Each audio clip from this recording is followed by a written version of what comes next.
Welcome to my channel. इस video में मैं बात करूंगा कि हम फास्टिंग स्टार्ट कैसे करें, इसको अपनी लाइफ में हम इम्प्लीमेंट कैसे करें। और इस वीडियो में मैं सिर्फ फोकस करूंगा इंटरमिटेंट फास्टिंग पर। लॉन्ग फास्टिंग के लिए मैं अलग वीडियो बनाऊंगा। और अब हम बात करते हैं इंटरमिटेंट फास्टिंग की और ये काम कैसे करती है। अलग अलग लोगों की अलग अलग डेफिनेशन है इंटरमिटेंट फास्टिंग की। कईयों के लिए होती है 16-8 का करना, कईयों का होता है कि 18-6 का करना, कईयों का होता है 20-4 का करना। वो डिपेंड करता है कि आप किस स्टेज पर हो। बट जो मोस्ट कॉमन डेफिनेशन है वो है 16-8 की। 16-8 का मतलब क्या हुआ कि दिन में 24 घंटे होते हैं, उसमें से 16 घंटे का हमारा फास्ट है, हमारा व्रत चल रहा है। बचे हमारे 8 घंटे, तो 8 घंटे के अंदर वो हमारी ईटिंग विंडो है, उसके अंदर अंदर ही हमने खाना है।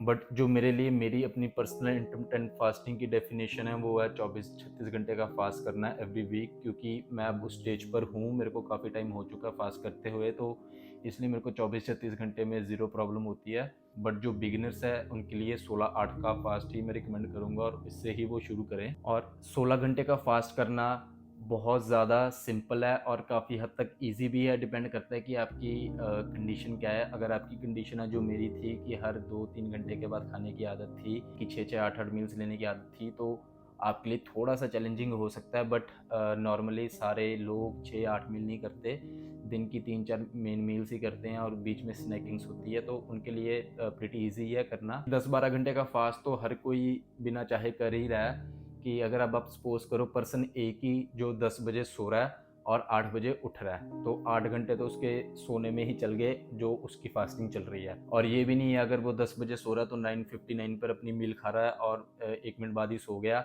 सेम सुबह ये भी नहीं है कि सुबह उठते सार ही 6 बजे अगर उठा तो उठते सार ही उसने मील ले ली। सोने से पहले भी थोड़ा बहुत कुछ ना कुछ गैप होता है और उठने के बाद भी कुछ ना कुछ हर कोई गैप करता ही है। तो 10-12 घंटे का तो फास्ट वो वैसे ही कर ही रहा है विदाउट नोइंग।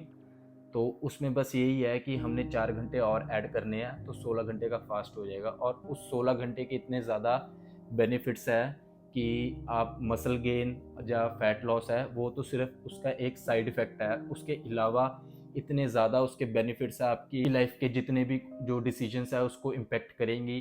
क्योंकि 16 घंटे का फास्ट रोज़ करना धीरे धीरे धीरे आपके ब्रेन, ऑटोफेजी हर चीज़ को बेटर कर रहा है और आपकी सारी चीज़ें उससे इम्पेक्ट हो रही हैं। तो अब इसको शुरू कैसे करना है, बहुत सिंपल है कि हमारा फर्स्ट स्टेप है कि फर्स्ट 2 से 3 वीक हमने अपनी डाइट से शुगर को प्रॉपर एलिमिनेट कर देना है। वाइट शुगर का कंजप्शन हमने नहीं करना, उसको बंद कर देना है।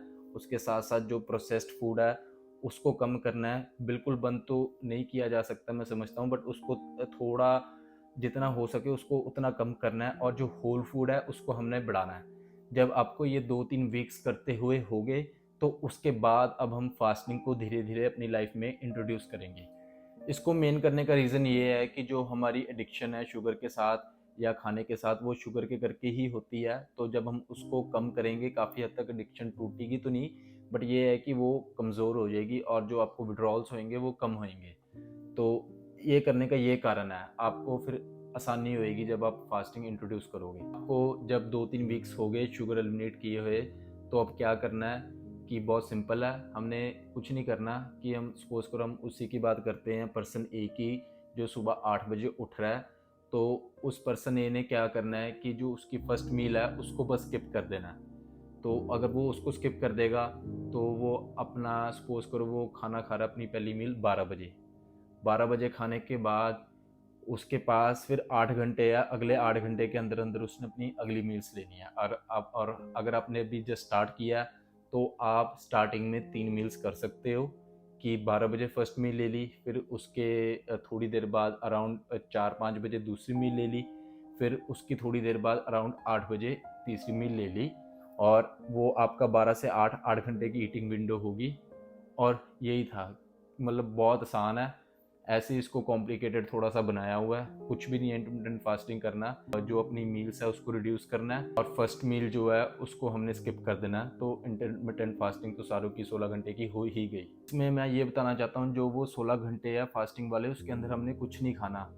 अगर आप कुछ भी खा रहे हो जिससे आपका blood sugar level, insulin rise हो रहा है, तो अगर वो आपने कंज्यूम कर लिया तो वो आपका फास्ट काउंट नहीं होगा। उसका मतलब है कि आपने फास्ट छोड़ दिया और आपकी वो फर्स्ट मील हो चुकी है। और कई लोगों को आदत होती है कि सुबह उठते साथ ही चाय पीने की, तो वो आपको बंद करनी पड़ेगी।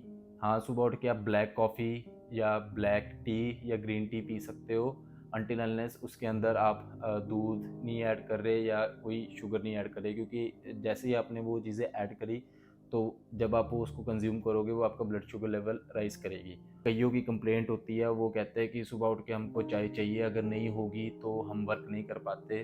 तो उनके लिए ऑल्टरनेटिव यही है कि ब्लैक टी पी लो, क्योंकि जो आपको मेन एडिक्शन है सुबह उठ के पीने की, वो चाय की कम है और शुगर की ज़्यादा है।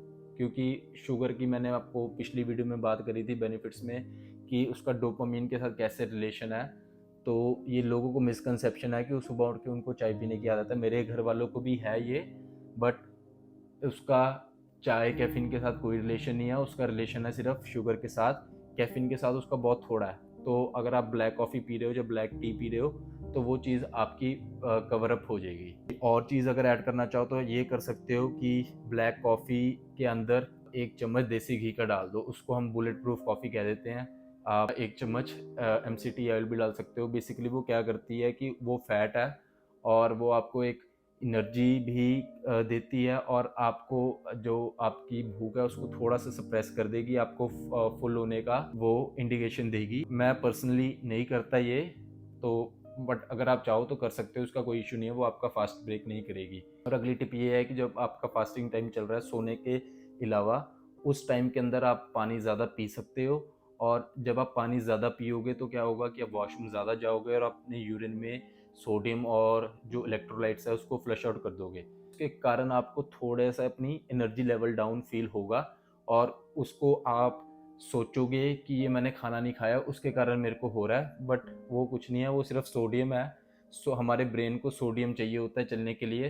तो उसका सबसे आसान तरीका ये है कि आप अपने पानी के अंदर 1-2 पिंच ऑफ पिंक सॉल्ट डाल सकते हो, क्योंकि पिंक सॉल्ट में सोडियम के साथ साथ और भी कई इलेक्ट्रोलाइट्स होते हैं जो उसको कवर अप कर सकते हैं। अगर पिंक सॉल्ट नहीं है तो आप सी सॉल्ट भी एक चुटकी ले सकते हो।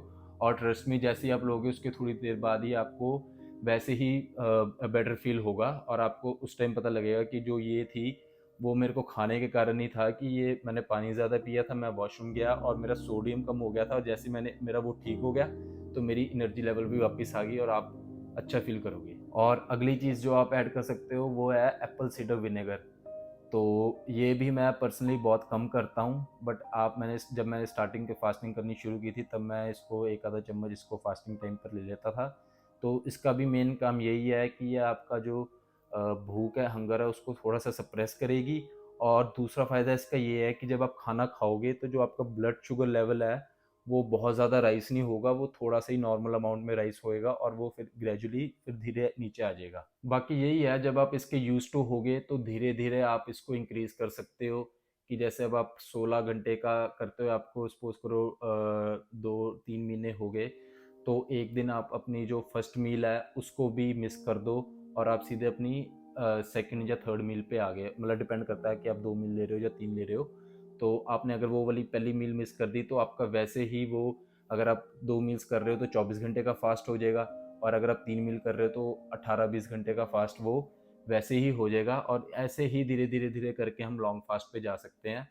तो जब आप धीरे धीरे लॉन्ग फास्ट पर चल गए तो इंटरमिटेंट फास्ट तो मतलब आपको फील ही नहीं होगा, क्योंकि मेन बात सारी है ही हमारी एडिक्शन की है। हमको जो उस फूड के साथ एडिक्शन है, जब वो एक बार टूट गई तो उसके बाद बहुत चीज़ें वैसी नहीं रहती। दिखने में ऐसा लगता है कि फास्टिंग का कैसे करें, कि ये इतना कन्वीनियंट नहीं है करना, बट ट्रस्ट मी, जब आपकी वो चीज़ टूट गई तो इससे आसान चीज़ कोई है ही नहीं। मतलब आसान डिफ़िकल्ट वाला वो ग्राफ रहता ही नहीं है, क्योंकि फास्टिंग एक लाइफ़स्टाइल है, ये कोई डाइट नहीं है। क्योंकि डाइट का सीन ये होता है कि आप ले रहे हो थोड़ी देर, जितनी देर आपने उसको फॉलो करी उतना देर ठीक है, जैसे ही आपने डाइट को छोड़ा तो आपका वापस जिस भी कारण आप कर रहे थे वो आपका फिजिक आपका वापस उस स्टेज में आ गया। क्योंकि डाइट के साथ हमारे पास फ्रीडम नहीं होती, क्योंकि वो हमारा लाइफस्टाइल नहीं होता और उसको लाइफस्टाइल बनाना बहुत मुश्किल है। फास्टिंग के साथ ये है कि आपके पास बहुत ज़्यादा फ्रीडम है, आपको खाने के लिए इतना ज़्यादा हसल करने की ज़रूरत नहीं है। जब ये आपका लाइफस्टाइल बन गया तो डाइट और ये वाला कोई मतलब चक्कर ही नहीं है उस तरीके का। कोई बात करूँ कि जो हमारा ईटिंग विंडो है उसके अंदर क्या खाना है, तो वो आप पे डिपेंड करता है, अगेन आपका गोल क्या है। बट जो आपके कल्चर में लोग शुरू से खा रहे हैं उसको ही खाओ, उसके अंदर कोई ज़्यादा चेंजेस करने की ज़रूरत नहीं है। बस जितनी आपको भूख है उतना खाओ, उसमें ओवर ईटिंग ना करो। जैसे मेरे कल्चर में है कि दाल रोटी सब्जी दही सैलेड ये चीज़ें हैं, मैं यही चीज़ें खाता हूँ। और मैं अगर जिम वगैरह जाता हूँ तो उसके साथ मैं थोड़े सप्लीमेंट्स वे प्रोटीन वगैरह हो गया या और सप्लीमेंट्स है उसको मैंने ऐड किया हुआ है। खाने को आपने ईजी रखना है, जो आपको खा के खुशी मिलती है वो ही खाओ, ज़्यादा चक्करों में पड़ने की ज़रूरत नहीं है। अगर आप नॉन वेज खाते हो और अगर वो खा के आपको ठीक लगता है, ठीक फील होता है, तो ठीक है, आप नॉन वेज खा सकते हो। बट मैं अपनी बात करूँ, मैं वेजिटेरियन हूँ। मैं पहले नॉन वेजिटेरियन था, बट जब से मैंने फास्टिंग शुरू करी है तब से मेरे को पता लग गया है कि मेरी बॉडी नॉन वेज को नहीं मांगती। वो नॉन वेज एक तरीके के लिए नुकसानदायक ही है, उसके लिए मैं एक अलग वीडियो बनाऊंगा बाद में। बट जब आप फास्ट करना शुरू कर दोगे ना, जब आप इस चीज़ के अंदर आ जाओगे, तो आपसे नॉन वेज खुद ही नहीं खा होएगा। क्योंकि चीज़ क्या होती है कि जब हम फास्टिंग लाइफस्टाइल में आ जाते हैं तो हम किसी एडिक्शन के अंदर नहीं है खाने की। तो क्या होता है कि हमको पता है कि एक न्यूट्रल स्टेज क्या है, कि जब मैं कुछ नहीं खाने के मतलब खाने से मैं ऐसा कुछ फील नहीं कर रहा कि मैं जो मैंने अपनी मील खाई है उसके कारण मैं फील कर रहा हूँ। हमको एक अपनी न्यूट्रल स्टेज पता लग जाती है। तो उसमें ये होता है कि जब आप कुछ खाते हो और आपका मूड चेंज होता है तो आपको पता लग जाता है कि ये खाने से ही मेरा मूड ऐसा हुआ है, मैंने ये चीज़ खाई है तो इसके कारण मेरा ये मूड हुआ है, और मैंने नॉन वेज खाया था तो उसके कारण मेरा ऐसा मूड हुआ है। अगर आपका खा के ठीक रहता है तो ठीक है, मतलब आपकी वो अपनी पर्सनल चॉइस है, उस पर मैं किसी तरह का कमेंट नहीं कर रहा। बट ट्रस्ट मी, वो सारा स्टेज का ही है कि जब आप उस बार बार खाने की स्टेज से अपनी एडिक्शन को तोड़ देते हो और आप फास्टिंग स्टेज में आ जाते हो, फास्टिंग लाइफस्टाइल में जब आप न्यूट्रल रहना, ज़्यादातर टाइम आप न्यूट्रल रहते हो, तो उस स्टेज में आने के बाद आपकी लाइफ को लेकर कई चीज़ों का नज़रिया बदल जाएगा। और मेरा मेन फोकस यही है कि आप अपनी बॉडी को समझ पाओ और उस स्टेज पर आ पाओ और आप अपनी रूट से कनेक्ट हो पाओ वापस। जो रूट्स का मतलब जो हमारे इंडियन ट्रेडिशन और कल्चर है उससे हम बहुत ज़्यादा ब्लेस्ड है कि हम इंडिया से हैं और हमारे कल्चर ट्रेडिशंस में और हिस्ट्री में बहुत ज़्यादा नॉलेज है। तो बस यही है, आप अपनी रूट से कनेक्ट रहो, अपने बुज़ुर्ग से किसी से बात करो, जैसे वो कहते हैं वो बिल्कुल ठीक बातें हैं। बाकी बात रही रोटी घी देसी घी, कुछ प्रॉब्लम नहीं है। आपको फास्टिंग को लेकर किसी भी तरीके का कोई क्वेश्चन है, कन्फ्यूजन है या कोई प्रॉब्लम आ रही है, आप मेरे को मैसेज कर सकते हो। इंस्टाग्राम पर आप मेरे को मैसेज कर सकते हो, तो मैं उसका कोशिश करूँगा कि मैं उसका रिप्लाई करूँ। अगर जितना मेरे को पता है, मैं उसको, मेरे को काफ़ी टाइम हो गया फास्ट करते हुए, तो मैं उसका आंसर देने की कोशिश करूँगा। बट अगर कुछ ऐसा सा क्वेश्चन हुआ जो थोड़ा सा मेडिकली रिलेटेड है, तो मैं आपको उसके लिए यही कहूँगा कि आप प्लीज़ डॉक्टर को कंसल्ट करो, क्योंकि मैं डॉक्टर नहीं हूँ, मैं उसके लिए कोई सजेशन नहीं दे सकता। आप बस hi hello how are you की जगह ये मैसेज मत भेजो, बस सीधे जो प्रॉब्लम है स्ट्रेट टू द पॉइंट मेरे को वो चीज़ लिखो, और मैं अपनी छुट्टी वाले दिन उसका रिप्लाई करूँगा। और धीरे धीरे मैं आपको जो भी साइंटिफिक स्टडीज़ हो रही हैं, जो भी कि टेस्टोस्टेरोन कैसे बूस्ट करना है नेचुरल तरीके से, या और भी इस तरीके के जो रिलेटेड स्टफ़ है, मैं अपने वीकेंड्स पे उसकी वीडियो बनाने की कोशिश करके अपलोड करने की कोशिश करूँगा। थैंक यू लास्ट तक बने रहने के लिए। मेरे चैनल को प्लीज़ सब्सक्राइब करो, शेयर करो, अगर आपको अच्छी लगी तो उसको लाइक करो। Thank you.